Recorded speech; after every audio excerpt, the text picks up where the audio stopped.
I'm Jenna Miscavige. I was born and raised in Scientology. I left when I was 21 years old and wrote a book about it. My uncle, David Miscavige, is the leader of Scientology, and this is my YouTube channel. Hey guys, I thought I'd check in. It's been a little while, and I just thought I would say hi and talk to you guys and update you on what's going on with me. I feel like that sounds kind of weird to say update you on what's going on with me, but I guess I do have a YouTube channel and you guys are here to watch me. So honestly, I've been really struggling a lot lately. I've had some good times and I've had some really, really hard times lately. And I guess the reason why I share is because over the years, I've had this idea in my mind that once I left Scientology, it's my job to act like everything's perfect. And I finally escaped this horrible cult.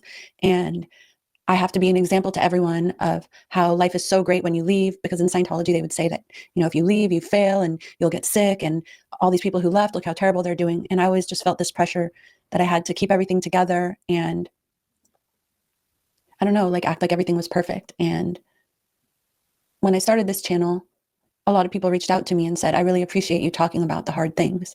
And I wish that there was somebody that I could have watched that could have talked about things when they got hard, because the truth is that you don't just walk away from Scientology and everything is great and perfect and easy, especially when you've grown up there. It's hard. In fact, sometimes actually leaving Scientology is harder than staying in.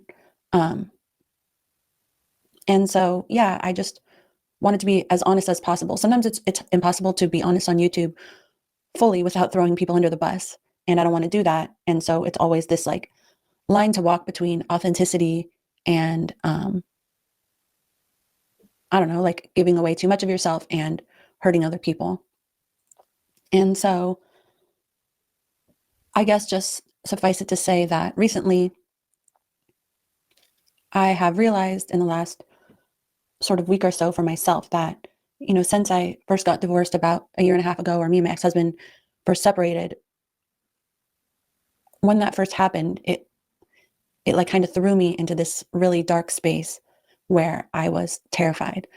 I had this pit in my stomach all the time and I couldn't sleep. Like I couldn't sleep for months and months. And I tried everything. I tried medicine. I tried walking for like so many miles per day. I tried talking to friends and nothing worked. Like I could not sleep. It was driving me insane because I couldn't function. And there was this level of anxiety that I had where it was all of a sudden I was thrown into instability and I didn't know what the rest of my life was going to look like, where I always thought that I knew, who I was going to be with, where I was going to live, how I was going to show up for my kids for the rest of their lives. And then all of a sudden it was like all of that was gone, or it was slipping away, everything that I'd like spent so many years working for. And it was just really, really, really scary.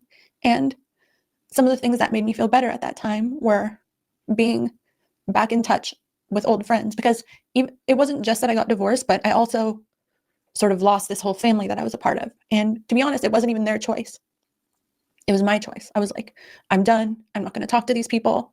And I was like, just like, sorry for saying like so much. I will try not to say it. I guess I sometimes do this thing where I know that, especially after leaving Scientology, I knew that I was going to lose everyone when I left Scientology. And so I don't keep trying to reach out to them and hold on to the connection. I just cut it off myself so that it doesn't hurt as bad when somebody has to tell you that they're not going to be in your life anymore. I just sort of try to act like it doesn't affect me. And the truth is that it does. And so I just felt like I had lost so much and different friends who I thought would be part of my life for the rest of my life. And I came into this new community on YouTube, which was really important to me. And I got back in touch with friends who I had many, many years ago when I was young. And it felt like a lifeline to me. It felt like it was saving me. And also I got into a new relationship, and the relationship made me feel like there was an upside to this horrible, horrible feeling. Like, even though I had this like pit in my stomach and everything was in flux, that there was this one thing that made me feel alive and great and like myself, like my old self. And I guess I realized this weekend when I was talking to my best friend that I've been sort of using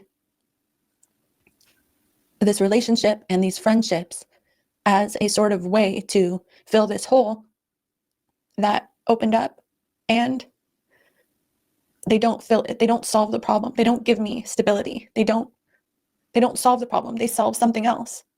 They make me feel good.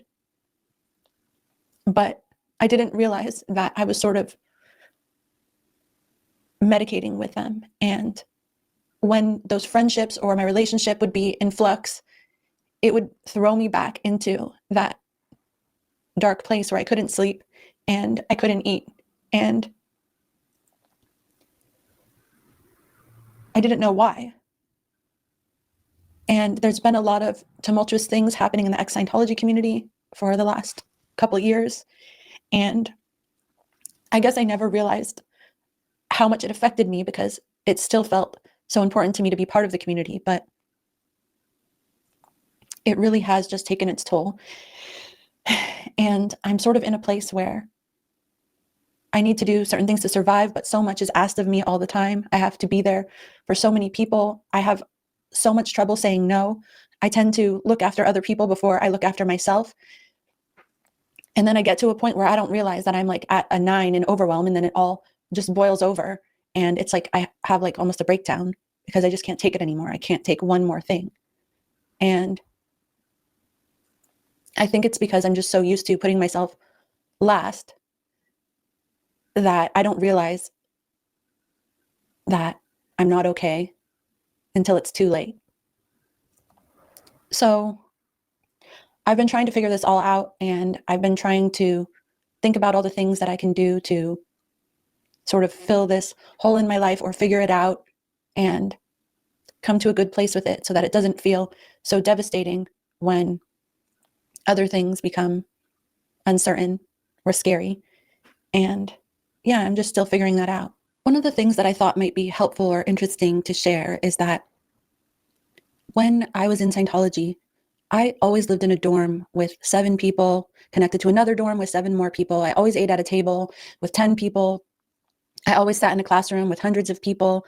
I was never alone. And I always had a best friend who usually lived with me, who any free moment I would do everything with. I would go to the bathroom with them. I would work with them. During Scientology events, we would walk around together. And this might sound horrible, and it is. There are parts of it that are horrible, that, not really having any privacy. But I never thought of that when I was in Scientology. And the truth is that that's how I grew up. And I basically have always my entire life co-regulated with somebody else. There's always been people around me. I've never felt alone. And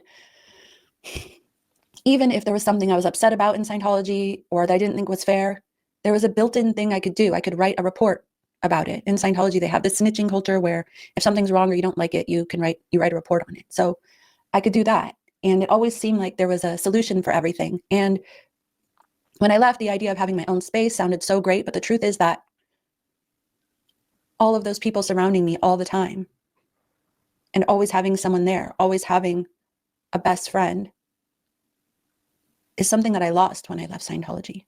And it's something that I was brought up on. And it's something that I miss every day. There's so many horrible things that happen in Scientology. And I talk about many of them that are objectively bad, like how we were treated as kids, because I know as a mom that that's wrong. But the thing that I feel the most, the thing that actually hurts me the most, isn't necessarily the thing that sounds the worst. And the thing that hurts me the most about Scientology is giving up all the people who I knew, all my friends, and all that, community. As toxic as it was, I was always surrounded by people who I'd known my whole life, or people who I knew everyone.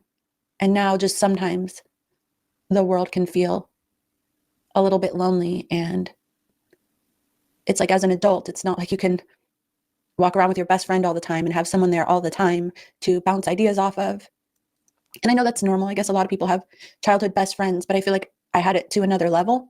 And that's been something that I've really struggled with. And the feeling of rejection I got when I left Scientology, when all these people who I loved and cared about never spoke to me again. that's something that really changed me as a person. When I was in Scientology, I was always pretty outgoing and I spoke my opinion a lot, and I wasn't I wasn't shy or calm. I was probably slightly obnoxious. And just over the years of losing all of that and just having to deal with rebuilding it, which, is not something I can do fully, but trying to replace those things in my life has been really, really hard. And it's made me into a different person. And I remember when I first started talking to my one friend after I got divorced, she was like, "Jenna, you're a completely different person than you were. This isn't you. This isn't how you are. I don't even recognize you."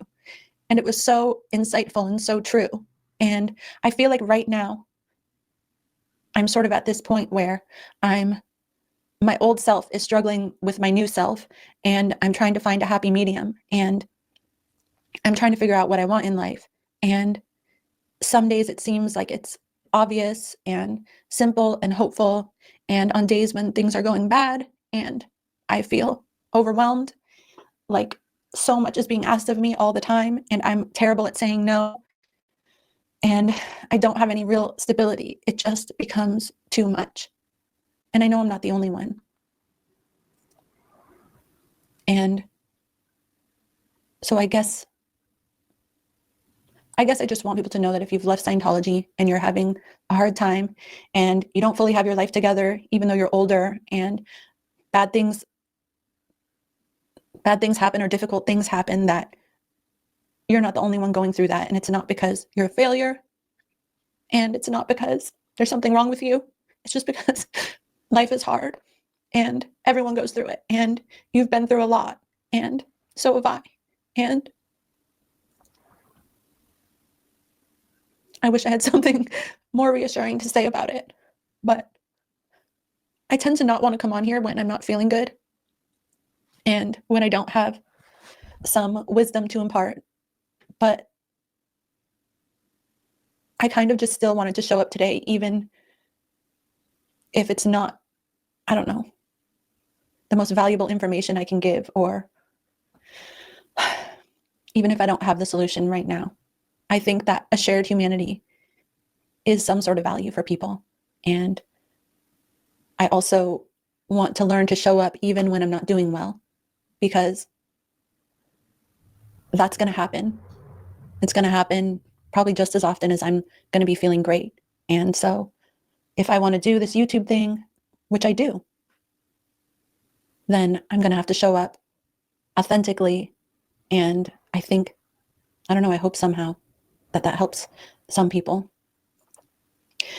Well, I'm sorry, that was kind of a rant, and I'm going to try to not be a perfectionist and just post this anyways.